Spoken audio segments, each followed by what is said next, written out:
Welcome to Silicon Valley Nonprofits, a service of KMVT Community Media.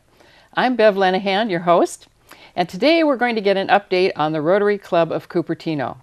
Well, hello, Orrin. I'd like to welcome you. Orrin Mahoney, past president of the Rotary Club of Cupertino, and also past mayor of Cupertino, and district governor designate for District 5170 of Rotary. That's correct. So you're having an exciting time carrying on your legacy of all the good things that you did at the club level.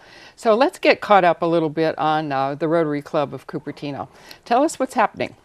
So the Rotary Club of Cupertino, for those that don't know, is it's the largest service club in Cupertino. We have over 210 members now.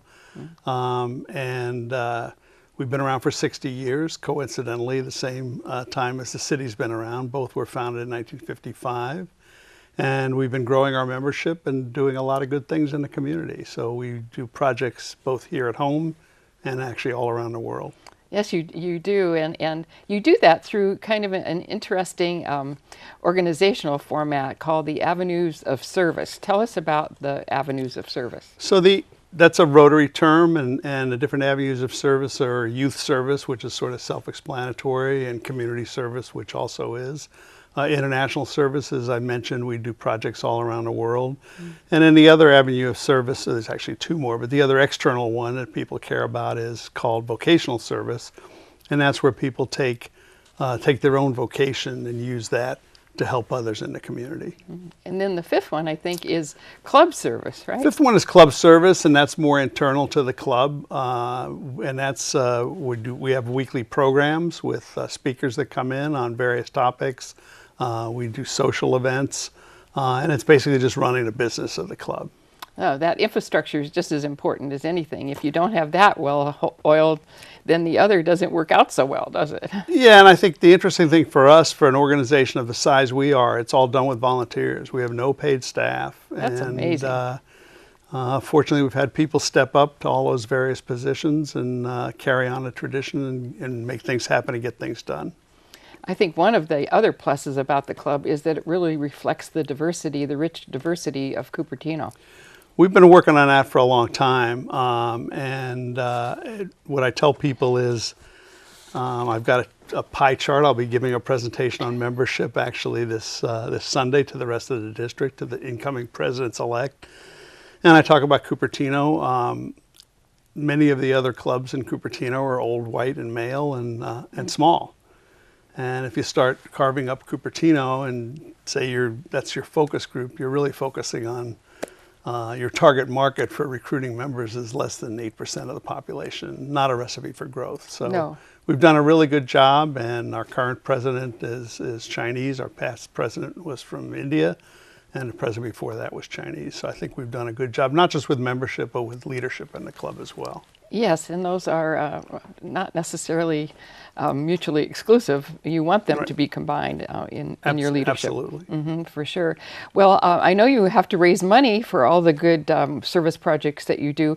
How do you do that within Cupertino Rotary? Yeah, actually, it's interesting. We just came out with an annual report where we talk about not just the money we raise, but also the volunteer hours. And so last year, when for the year of that annual report, together with money we raised and money we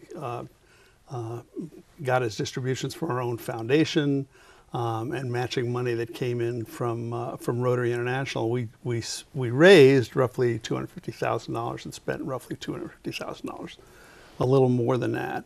The way we raise money in the community is primarily we have 4 fundraisers. We have a crab feed that just happened a couple of weeks ago.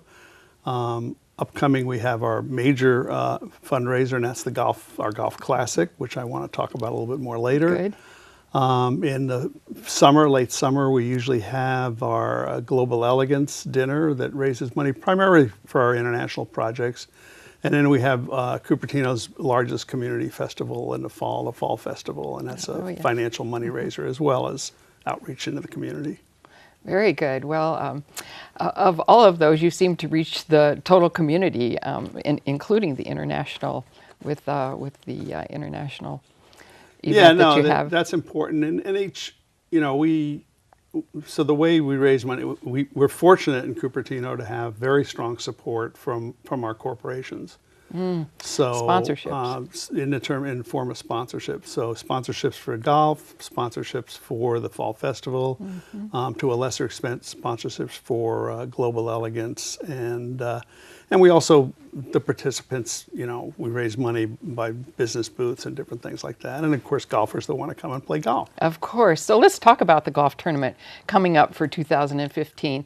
It's right around the corner, and we want to be sure that people know about it. So tell us about it and how it becomes also a service project.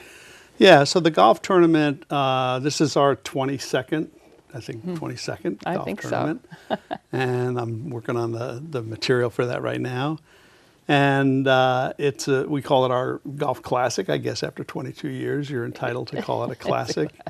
And one of the different things about the golf tournament versus our other fundraising is over the last at least 10 years, we've selected a major beneficiary. And that beneficiary gets up to $25,000 of the proceeds that are raised. And we solicit input for that. We solicit people to apply for that. And it's really good because it's our one time where we really can do kind of a needs assessment. What's going on in the community. So from that point of view, we found it to be a very useful tool to see who and what of the different charitable opportunities there are in the community, and not just locally, but we've kind of stretched it beyond just Cupertino, because the needs are pretty broad and pretty great in the Bay Area. Yeah, and I think isn't the membership interest too just beyond? It is also beyond Cupertino at this stage. It's the wider community. Yeah, we have quite a few of our members don't live in Cupertino. Some used to live, or some are connected in some other way. Some work there or have associations or friends, so we're proud of that as well. And you're right, that does reflect back into which opportunities we want to support with the golf tournament and in general. Well, have you chosen your beneficiary for 2015? Who is it? And I'm glad you asked. Actually, it was really interesting this year, and I was on the committee to help make the decision this year, and we were, I guess, almost overwhelmed with applications. We typically have a dozen, and this year we ended up with 26, I think. Wow. And and it's great. And it really opened our eyes to the broad range of opportunities. We had some criteria, so some were easy to not support, because we don't want to just do ongoing operations. We want to do something where we have a tangible difference that makes a difference in their operations. Identified project. And some of the past projects we've done, we supported the JW House that's associated with Kaiser Hospital.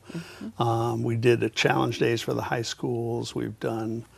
Don't hold back. I want to know who got this year. No. So this year, the committee was pretty strongly unanimous. It's an organization called Pause for Purple Hearts. Very good. And they actually applied last year, and we had some interest last year. Instead, as I said, we selected challenge days. But now that it is the beneficiary, and even during the process, I've learned a lot more about the organization. The more I learn, the more interesting it becomes, to be honest. So. It has to do with dogs, I'm sure. I would imagine, Pause for Purple Hearts. So tell us, what is Pause for Purple Hearts? So Pause for Purple Hearts, originally I knew it had something to do with veterans and something to do with Dogs for Veterans. So my initial assumption was that they were providing service dogs for veterans, and obviously with many of the veterans that come back from our various conflicts with different physical disabilities, a service dog is certainly a welcome adjunct. But what's really special about the Paws for Purple Hearts program, it's two sides to it. So it really is veterans helping veterans. Yes. So veterans are doing the training. And that's not just an opportunity to keep it in a family, so to speak, but the actual training of the dogs provides a therapeutic opportunity for those people that are training the dogs. So most of the people that are training the dogs are coming back with PTSD or some other kind of psychological trauma or whatever. Mm-hmm. And the actual process of training the dogs and familiarizing them with the environment and just working with them. I mean, most people know that a pet can be, their own pet or some other animal can be a strong emotional bond and connection. And so on the one hand, we've got the people that have sort of the emotional problems that are training the dogs and getting therapeutic value out of that. Yeah. And then ultimately it goes to service the veterans with physical handicaps. So the more we learn about it, like I said, the more I learn about it, I'll speak for myself. I feel stronger and stronger that we made the right decision. Sounds like a win-win-win, really, all the way around. There's nothing like getting outside of yourself with a problem in order to help others, and in this way, help yourself. Yeah. Mm-hmm. And it started right around here. The first time they had a chance to try it out was at the Veterans Hospital right up in Menlo Park. Very good. And we have a number of veterans here in Cupertino, as people know. There's a strong veterans program at De Anza College. And of course, we have our own Veterans Memorial triggered by, one of our heroes here that died in a conflict in Afghanistan. So I think there's a strong, as there is in most communities, I think there's a strong desire to do what we can for veterans that have done their service, and this provides one way to do that. It does, and everyone loves a golf tournament, so how do you kind of marry up the two? Do you have some dogs that actually come to the tournament? Well, we're still figuring that out. One of the things we ask is for the people that are the beneficiary, how are they going to participate in the tournament, and certainly we like them to have golfers come in and support us in some of the other volunteer activities. So we're still kind of figuring that out and talking about naming opportunities. So basically what the money is going to be spent on is... For a puppy? Okay. What the money is going to be spent on is to actually purchase the dogs that are going to be trained. And they're special dogs. You don't just go down to the pound. I mean, you want certain breeds and whatever that are suited for this kind of training. So we think in the end we'll generate 100 service dogs out of this. I mean, by the time they go through the training program and all that. So and we're gonna on our kickoff and our own kickoff in a club, the dogs are gonna be there in some way, and still working that out. It's a fun detail to work out, though, isn't it? And everyone loves to be around puppies and dogs, and so I think it'll be a great cause. So what are the ways that Paws for Purple Hearts can get involved, and then how can golfers who are interested in golfing at the Rotary tournament, how can they sign up? The golf tournament's May the 2nd. There's a website, I think it's Cupertino, I think you're going to show that, hopefully. I think it's CupertinoRotaryGolf.com.